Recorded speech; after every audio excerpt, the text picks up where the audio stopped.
What is up people, this राशि है। तो आज बात करेंगे इंस्टाग्राम के बारे में, जो कि काफ़ी पॉपुलर हो गए हैं। फेसबुक से भी ज़्यादा प्यार मिला है इंस्टाग्राम को। तो इंस्टाग्राम में कुछ ऐसे फीचर्स है, मतलब ऐसे फीचर्स नहीं है जो होने चाहिए।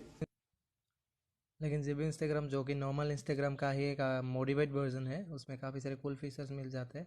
तो जी भी इंस्टाग्राम के 6 माइंड ब्लोइंग फीचर्स के बारे में बात करेंगे। तो आओ यार बैठो गाड़ी में।